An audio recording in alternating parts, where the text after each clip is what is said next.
Bernard a attendu 80 ans ce rendez-vous qui s'est déroulé il y a quelques jours à Modi'in, près de Tel Aviv. Et d'autres ont attendu avec lui. Je n'ai pas fermé l'œil de la nuit. Je suis extrêmement émue. Il y a 2 ans, suite à l'initiative de sa fille, Bernard a fait une recherche ADN et la recherche de liens familiaux. Et ses vœux ont été exaucés. Il découvre qu'il a une cousine au 1er degré qui vit en Israël. Et aujourd'hui, après de nombreux contretemps, ils se rencontrent enfin.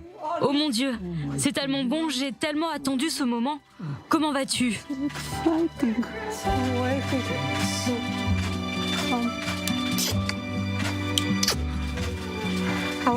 Je vais bien, comment tu vas toi? Moi aussi, je vais bien, maintenant beaucoup mieux à vrai dire. Bernard a été caché pendant la guerre, puis placé dans un orphelinat, avant de commencer ses recherches dès la fin de la guerre, recherche d'une famille, d'un nom, d'une identité. Bernard ne connaissait ni son nom de famille d'origine, ni la date ou son lieu de naissance. Mais tout le temps, une question revenait. Qui suis-je?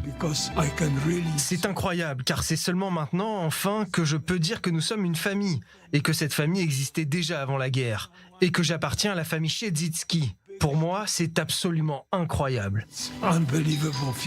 Pendant longtemps, la fille de Bernard, Lisa, a essayé de retrouver des proches et elle a réussi à prendre contact avec Esti. Mais le corona est apparu juste à ce moment-là et il n'était plus possible de rentrer en Israël. Lisa a alors fait appel à moi et avec l'aide de Dani Dayan de Yad Vashem, nous avons obtenu une autorisation spéciale d'entrée sur le territoire pour que les retrouvailles puissent avoir lieu.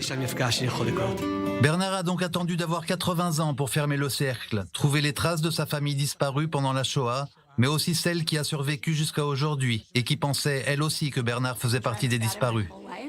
J'ai attendu ce moment toute ma vie. Depuis que j'ai 5 ans, mon père me raconte qu'il a été recueilli dans un orphelinat, qu'il se cachait pendant la guerre et toutes ces choses horribles. Et je rêvais d'être celle qui retrouverait quelqu'un. Tout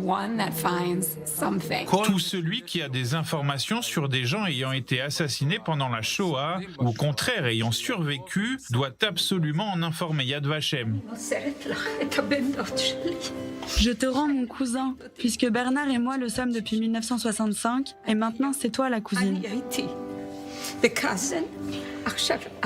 je veux que tu restes notre cousine aussi. J'ai dit à Lisa que nous sommes une même famille.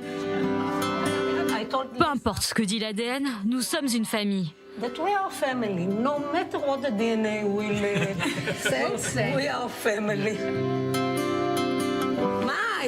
Ah là là, je vais le serrer dans mes bras comme ça des milliers de fois maintenant.